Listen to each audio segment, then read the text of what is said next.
குமார் என்பவர் ஒரு குறிப்பிட்ட தனிவட்டி விகிதத்தில் ரூபாய் 52,000 கடனாக பெற்றார்.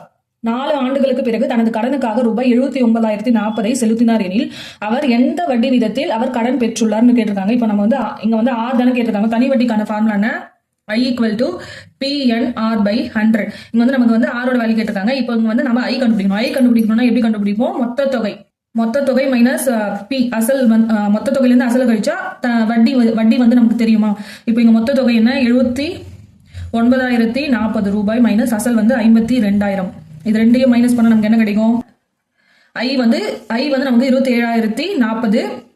ஐயோட வேல்யூ இப்போ ஃபார்முலா சப்ஸ்டிட்யூட் பண்றோம். 27,040 ஈக்குவல் டு பியோட வேல்யூ 52,000 இன்டூ என் என்ன கொடுத்துருக்காங்க? 4 ஆண்டுகள் 4 இன்டூ ஆரோட வேல்யூ தான் கண்டுபிடிக்கணும் பை 100.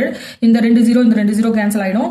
இது ரெண்டும் ஈக்குவல் இந்த பக்கம் டிவைட்ல வந்துருமா? அப்போ R equal to 27,040 by 520 into 4. இந்த 0 கேன்சல் ஆயிடும். இப்போ இது 4ஆல கேன்சல் பண்ணா என்ன வரும்? 4 4 7 4 6 24 மீதி 3 4 7 28 மீதி 2 4 6 24. இப்போ இதை 52ஆல கேன்சல் பண்ணணும். 52ஆல கேன்சல் பண்ணா என்ன வரும்? 52ஆல இதை கேன்சல் பண்ணா 13 வரும். அப்போ ஆரோட வேல்யூ 13%. இதுக்கான ஆன்சர் ஆப்ஷன் பி 13%.